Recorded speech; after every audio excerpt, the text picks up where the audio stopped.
So good evening, everyone. So tonight we'll be doing a guided meditation. It'll be last for an hour, and we'll be finished in an hour.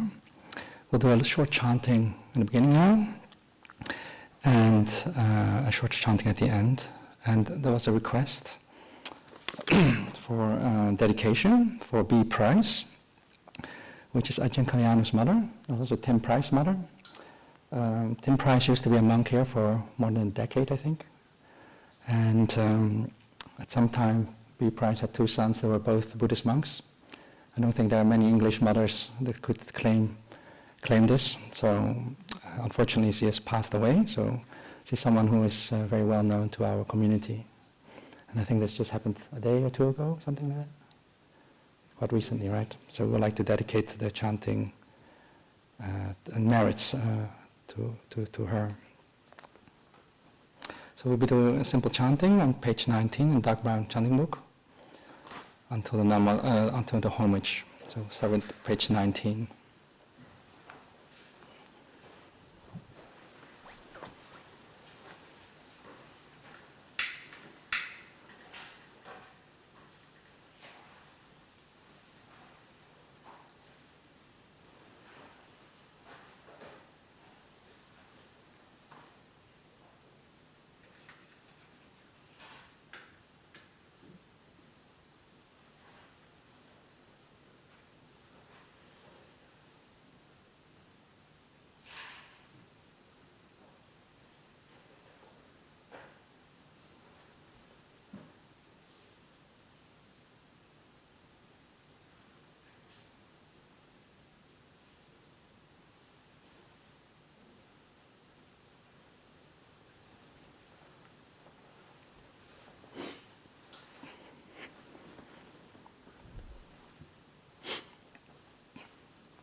To the Blessed One, the Lord who fully attained perfect enlightenment, to the teaching which he expounded so well, and to the Blessed One's disciples who have practiced well, to these the Buddha, the Dhamma, and the Sangha, we render with offerings our rightful homage. It is well for us that the Blessed One, having attained liberation, still had compassion for later generations. May these simple offerings be accepted for our long-lasting benefit and for the happiness it gives us.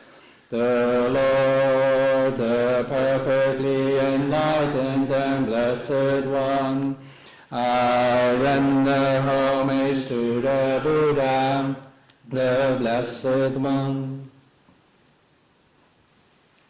The teaching so completely explained by him, I bow to the Dhamma.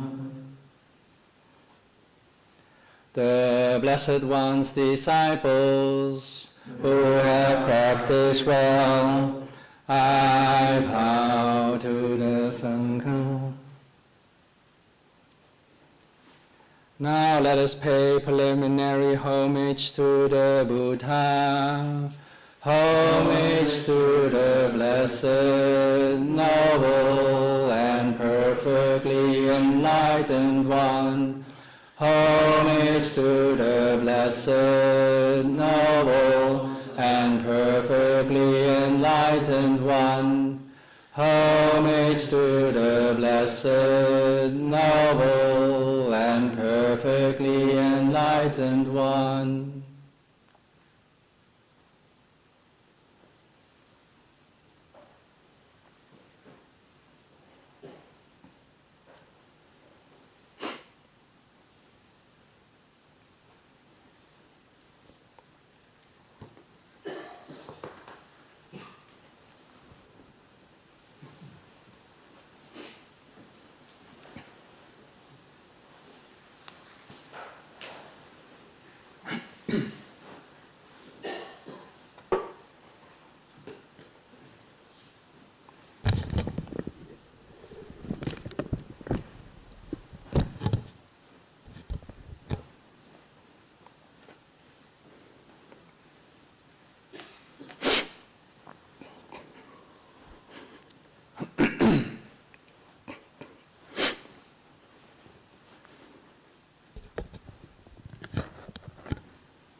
So, as usual, often we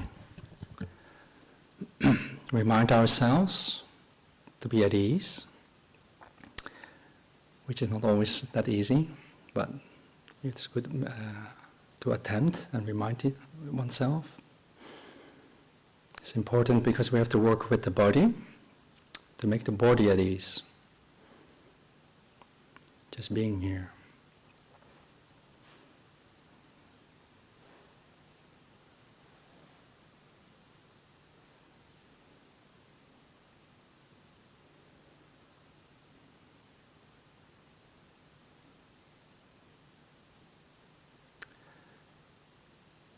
So, it's April. Today in the UK, where we are living here, the weather has been very nice. The weather has been very warm, sunny, bright skies. Ajahn Suchita was during the meal also sharing with us, how nature, growth. It's for many of us, a very pleasant feeling, pleasant experience, compared to a few weeks ago, for months, when it was cold, wet, darker days, less to no sun.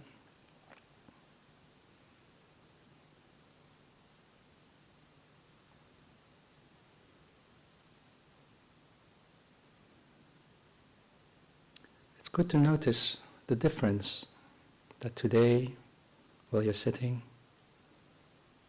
the experience of the body might be very different due to nature, the weather. You may be more upbeat, more positive, less grumpy, the body is warmer. Make a note of that. Make a note of how your body experiences this day, and how your mental faculties, how your thoughts and feelings might be very different when the weather was cold and dark for a long time.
During this period,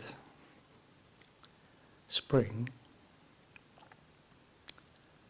you might have the energy with accompanying thoughts to explore, to do things, to be active. At least I have that. I just came back from a walk, which I would not naturally do in the winter. I was more inclined to sitting inside. Make a note of that.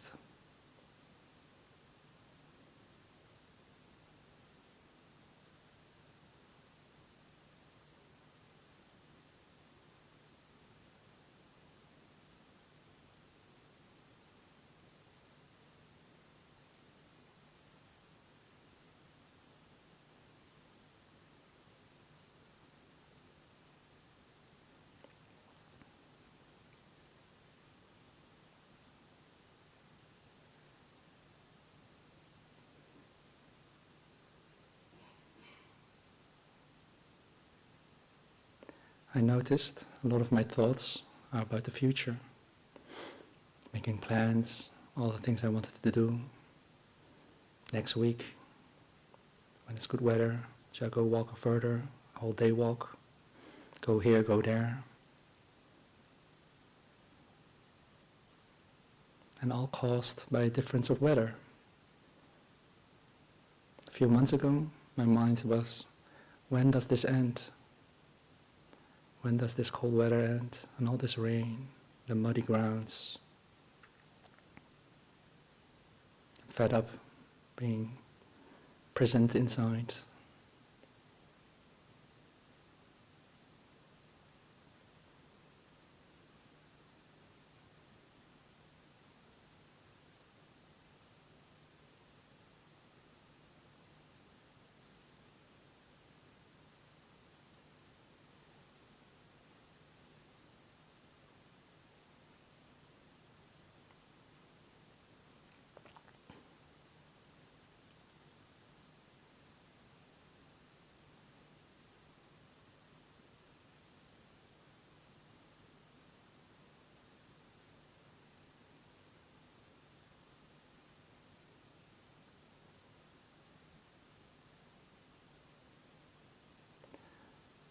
To me, to notice this, that there's part of my thoughts and experiences are caused by external environment, external causes. I just allow my mind and thoughts, the thoughts and feelings, let it do its thing. So it's happy now, so it's planning now, so it's thinking a lot now about the future, about all the things that I could do in this nice future. I just let it do it. Let it be. Not necessarily following every thought, but just let it be. Like a little child that likes to run around and scream and make sound. Seemingly happy and active. Or a little puppy. We always, hopefully, let it do its thing. We don't restrain and constrain and be very strict and tell them off. Just let it be. At some time it will run out of energy and will calm down, as long as it doesn't do anything dangerous. So too our thoughts, let it be. Let it run around. But just keep a watchful eye that it doesn't do anything dangerous. The energy is there to be a bit more active than usual compared to a few months ago. But just let it be. Just be here. Watch it. Like a mother watching a child from a distance from the playground. Let it be. No need to control. When the thoughts run its course, it will calm down. And then enjoy the peace and the quietude.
So the effect of a parent on a child is very great.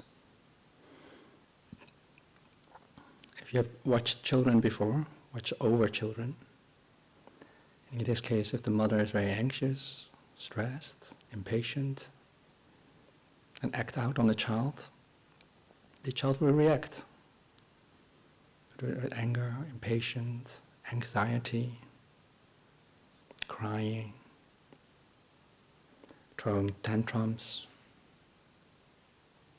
I've also seen mothers or parents who are very calm when the child is anxious, crying, angry. It just keeps this peace and calm and understanding and just let it do its thing. Try to converse if needed, give it a hug if needed, being silent if needed, feed them if needed. So too, we can consider our relationship between our body and our mind, our thinking mind like that. If you treat your body here and now, at this moment, with kindness and care, look what it needs. Does it need to relax a bit? Let it relax. Is it anxious? Just pay attention to it and let it resolve it. The feeling of anxiousness. Is it angry? Let it resolve it, or allow it, to accept it. Don't fight it. And then go through the body, from top to down. Make it at ease as possible, most peaceful as possible. And naturally, the child, the thoughts, will change over time to be at ease. Let it be.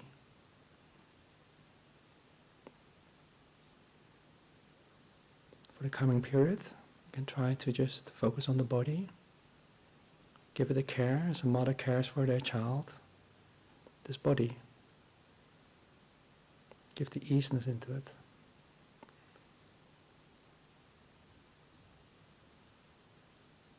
Give it the care that it needs. And observe how your emotions and thoughts may be changing.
If you find the sitting uncomfortable, one of the ways what I've found helpful was to focus on what makes it uncomfortable. How uncomfortable is it?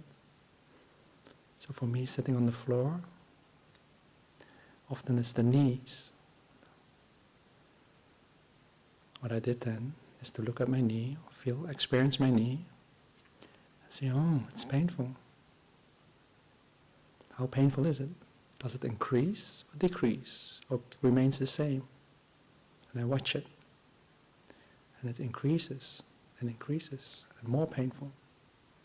And is it only the knee, or around the knee, also the leg?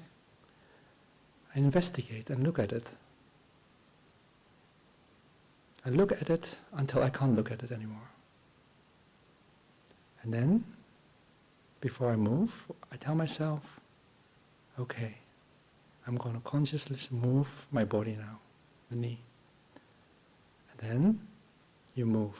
And while it's moving, you keep watching the knee and see how it changes. Does it change into the better or to the worse?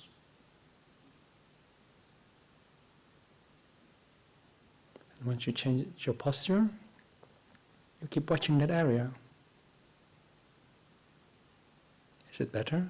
The pain is much less, let's say a 1, from 5 to 1, the drop down. And how long does it take to increase again? And where does it increase? I keep watching that.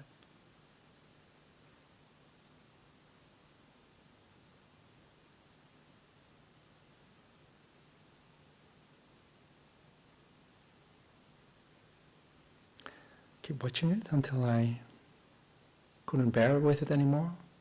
And again, I tell myself, okay, I want to move.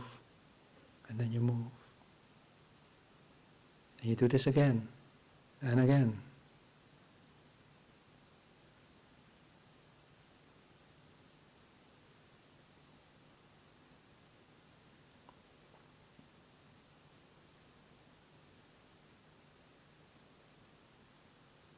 The more I did it, the more I noticed the pain in the knee, in the body, was 20% of the pain. 80% of the pain was the anticipation in my mind. That, oh, if I stay like this for longer, I will die.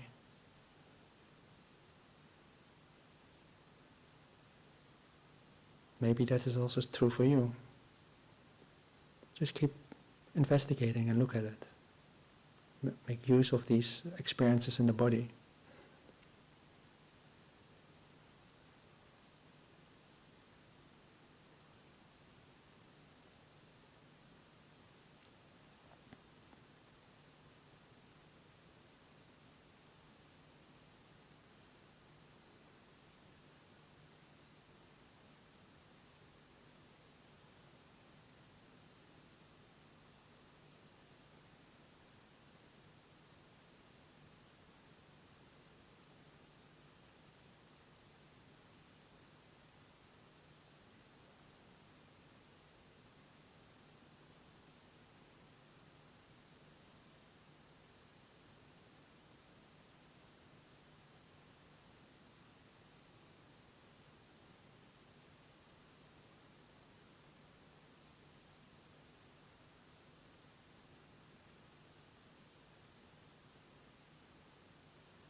When my sister's children were small, still young, as an uncle I enjoyed giving them sweets, sugary drinks. The kids are particularly happy with me. Sometime later, my sister told me, please don't feed them these things or give them these things. They become hyperactive at the wrong time for her, so she has to deal with the aftermath. And then I realized, oh, all right, all this sugar make them active. So even though I really liked seeing their happy faces, I had to learn to restrain myself.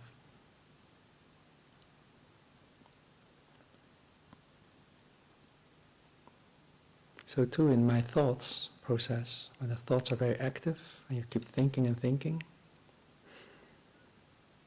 there are ways that I'm doing to make the thoughts active, like as if the thoughts have just drank a can of Coke, got a lot of sugar, unstoppable, just going on and on and on, jumping around.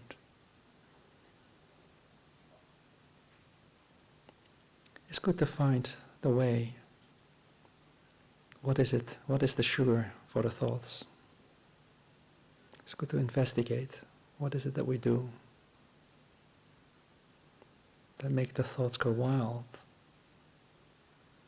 And what is that we can do when the thoughts calm down?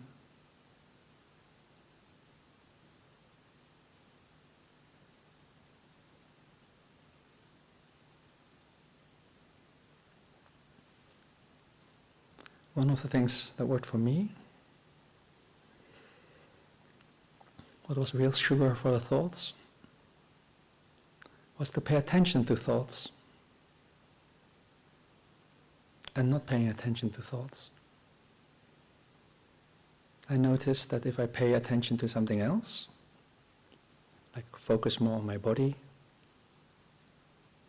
after a while the thoughts calm down, as if taking the sugar out of these thoughts.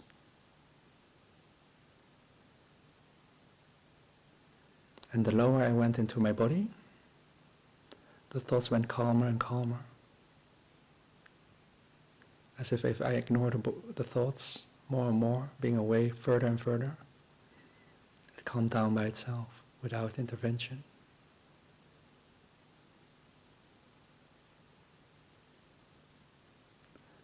So what helped was to focus on my legs, if they are not painful, of course, but as low as you can go in the body, and just pay attention to that. But keep, like a mother, in the corner of the eyes, a watchful eye to the thoughts. Don't lose sight of it. And see how it changes. And as an experiment, I went back to my head and was aware of my head, the physical head. And then I saw my thoughts running around again. I went back to my legs, and it changed.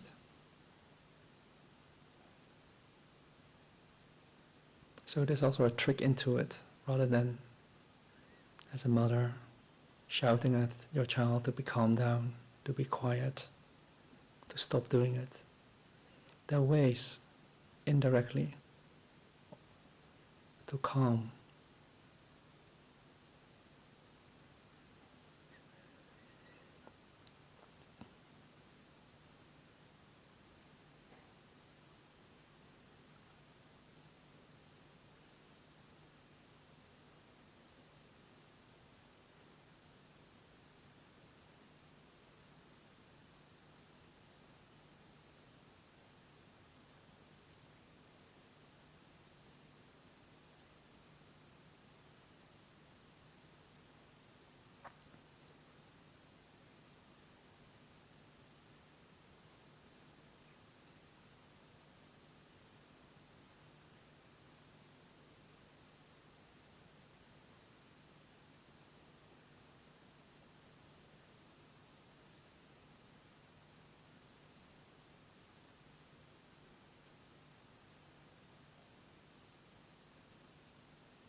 So at the end of the sitting, it's good to make a note how it went. What worked, what didn't work, what did you learn?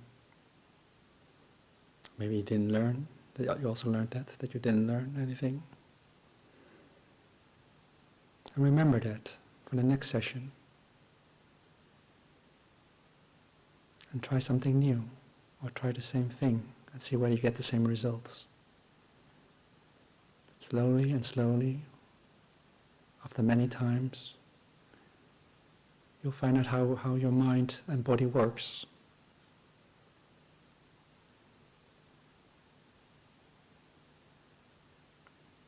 It's also actually important that we actually never stress, of course, because we start the meditation within a few minutes. That before you go for the meditation session, there's many things you can do.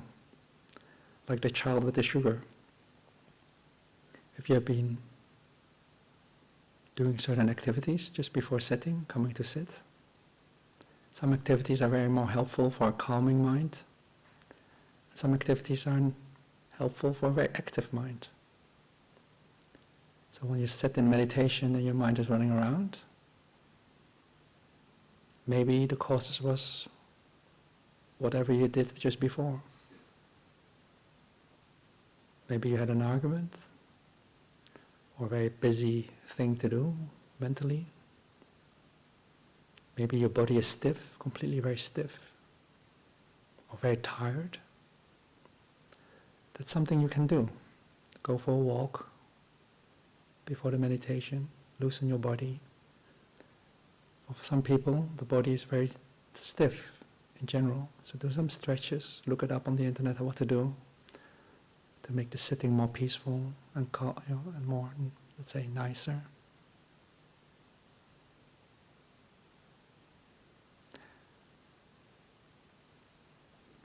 And mentally, try not to engage in too many things just before you come and sit.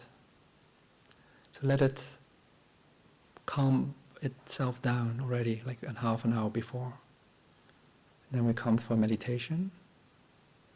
That's half of the work done already. Rather than forcing your mind and body to calm down or be at ease within this hour. As if a little child just filled up with sugar, you ask it to calm down. It's quite unpleasant if you want the child to calm down after it has all the sugar. So it's good to review your sittings. For next time, when you sit again, see what you can do.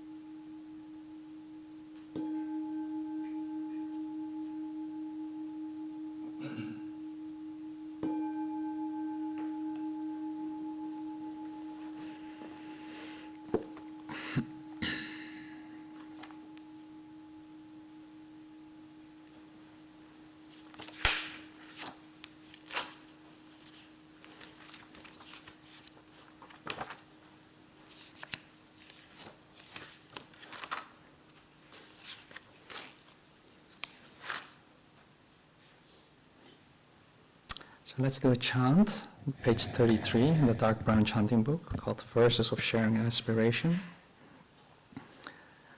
These are very good words and sentences to acknowledge and take into account all the goodness that we have done, all the kindness that we have as well and that the world has, and share it with everyone, especially now to remind this monk's mother, B. Price, has passed away. It's one of the things that Buddha said that we can do, to share our merits with the departed ones. So there's a good chant for that.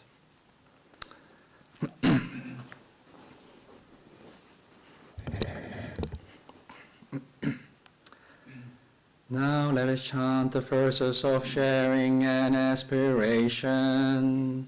Through the goodness that arises from my practice, may my spiritual teachers and guides of great virtue, my mother, my father, and my relatives, the sun and the moon, and all virtuous leaders of the world, may the highest gods and evil forces, celestial beings, guardian spirits of the earth, and the Lord of death, may those who are friendly, indifferent, or hostile, may all beings receive the blessings of my life. May they soon attain the threefold bliss and realize the deathless. Through the goodness that arises from my practice, and through this act of sharing, may all cravings and attachments quickly cease, and all harmful states of mind, until I realize Nibbana in every kind of birth. May I have an upright mind, with mindfulness and wisdom, austerity and vigor. May the forces of delusion not take hold, nor weaken my resolve. The Buddha is my excellent refuge. Unsurpassed is the protection of the Dhamma. The solitary Buddha is my noble guide. The Sangha is my supreme support. Through the supreme power of all these, may darkness and delusion be dispelled. So we do the closing homage. Which page is that? Page 29. Let's see if that's still. Yes.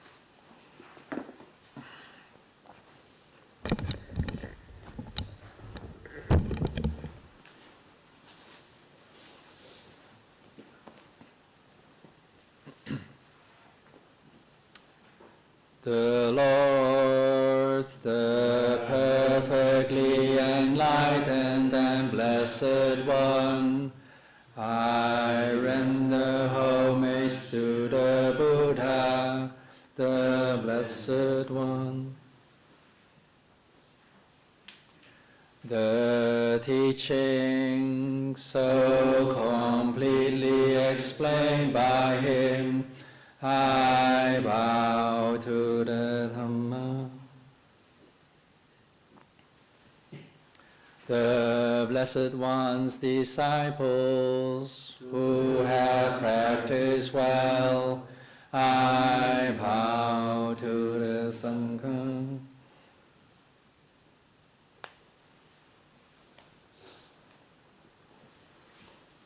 Bow to the senior monk.